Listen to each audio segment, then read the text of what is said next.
Turbulence in the air. All Nippon Airways gets a mixed reaction to its latest commercial.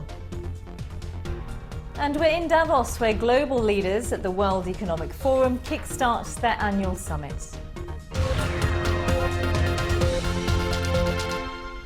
Hello, welcome to Asia Business Report. I'm BABITA Sharma.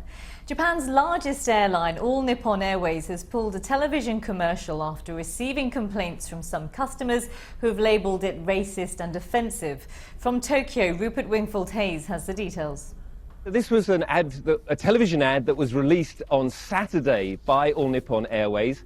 It's supposed to be humorous and it's supposed to be directed at Japanese audiences only. It's about Haneda Airport, ANA's hub, promoting it as a place. So it's supposed to be funny, it's supposed to be for Japanese people, but the ad was all in English. And it's a famous Japanese actor and a famous Japanese comedian dressed as airline pilots, speaking to each other in English. And it's particularly the last little bit of the ad that has caused offense. I'll let you judge for yourself. Take a look.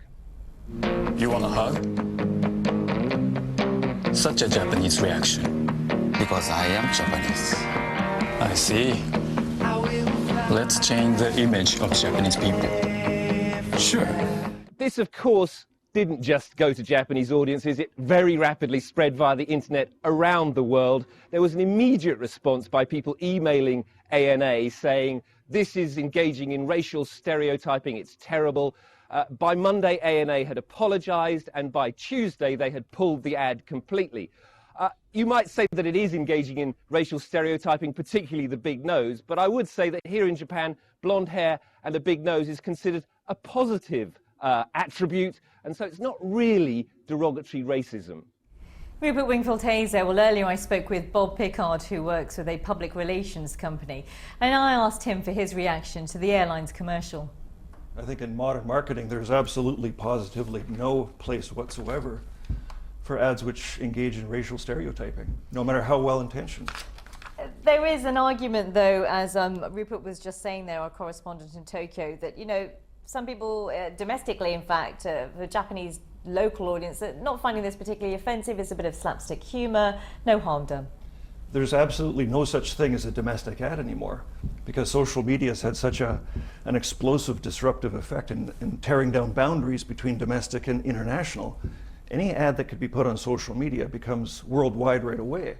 So I think that they made the mistake of not realizing, especially for an English language ad, that this thing could go viral and explode onto the global scene extremely quickly, as it has. And that's exactly what happened. And as you say, it's a completely different era we're talking about now, social media age. Let's just take a look at some of the Facebook comments that came into the ANA Facebook page site. Some of the comments, just to give you an idea, Bob, your latest commercial was in poor taste. Change your creative team because your idea of depicting internationalism is warped.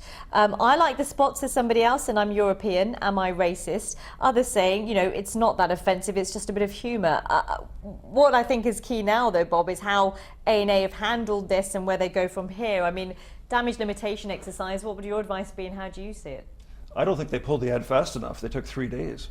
I also don't think they apologized the right way. They apologized for any offense that was given or for people who got upset, but they did not apologize for having produced and run the ad in the first place, which undermines the sincerity of the corporate contrition.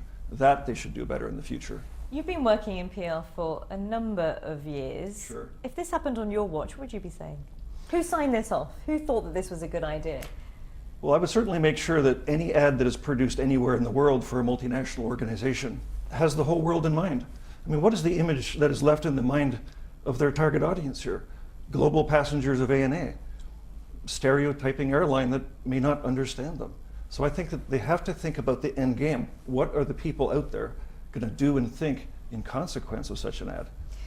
Bob Pickard there. Let's take you to Australia, where inflation picked up at a faster than expected pace in the final quarter of last year as the cost of food, holiday travel as well as tobacco all rose.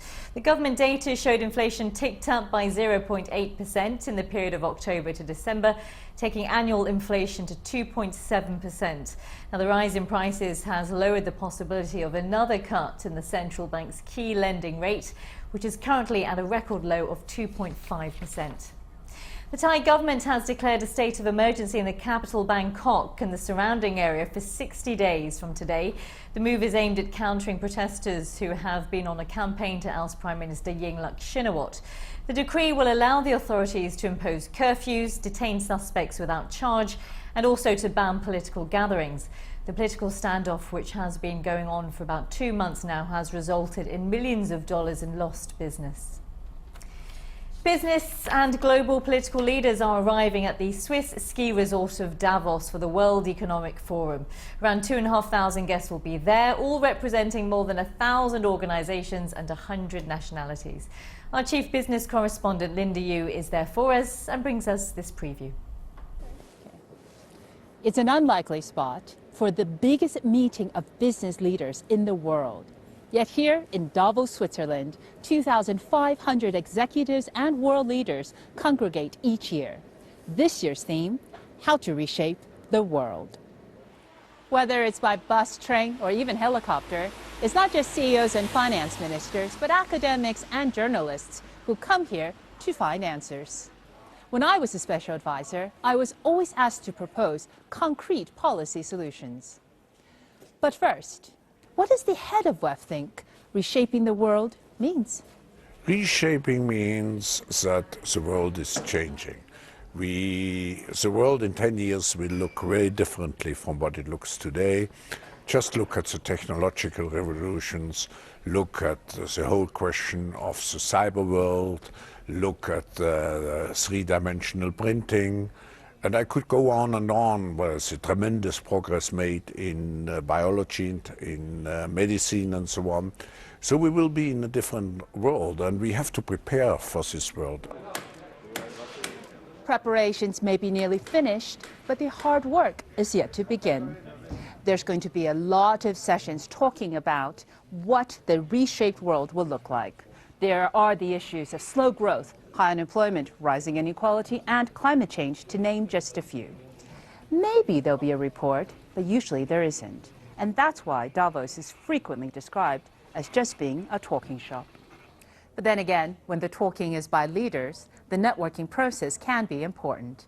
I've been invited to have drinks with a royal, dinner with a billionaire, and a fireside chat with a tech entrepreneur. Some would say it's those conversations, rather than any concrete outcomes, that will matter to reshape the world. As with all such grand plans, only time will tell. Linda Yu, BBC News, Davos. Record-breaking prices for art from China in recent years have created huge interest in contemporary pieces from Asia. But why? My colleague Sharon Jitlell caught up with Nigel Hurst, the head of London's Saatchi Gallery, and asked him about the current interest in Asian art. It's a particularly interesting region. I think probably, the breadth and diversity of the work that we've seen would probably only be possible in Greater Asia because, not only have you got an area that's got countries whose economies are growing probably the fastest in the world, their societies are changing the fastest in the world, but also you've got incredible difference and disparity within that region. So, you've got China, Korea, Indonesia, Japan, Russia and Australia, all in the same region, having very, very different cultures. We've seen record prices being achieved at auction for many Chinese artists. Why do you think there's this sudden interest in Asian and Chinese art in particular? I think economic growth and interest in art have always gone hand in hand. If you look back over history, so I don't actually think it's a new thing that we're going through. What tends to happen is that it happens in cycles, and certainly there's been a shift in interest from particularly America and Europe over to Asia, but I think that's a good thing because it's not particularly just China. It's the reason that we're focusing on Greater Asia is that there's far greater breadth now of interest, and particularly in the kind of quality of the work that the artists are producing. Now, you run a rather large gallery in London. Proportionately, how many more Asian artists have you been showing there in recent years? Well, we spend quite a lot of time now in Asia because of just the growth in interest in that area and the number of artists that we've seen coming from that region. But as I said, it's very much the focus on Greater Asia rather than one particular country. Nigel Hurst there. Let's take a look at the markets before we go. And Australian Stock Exchange, they're reacting to the fact that inflation figures are out, showing that consumer prices rose by 0.8% in the fourth quarter, taking inflation up to 2.7%. The Asian markets pretty subdued this morning, and also reacting to the news that there might be a further injection of cash from the US Fed Reserve. So that further reduction, I should say, in the US Federal Reserve. That is the way it looks. It's Asia Business Report. See you soon.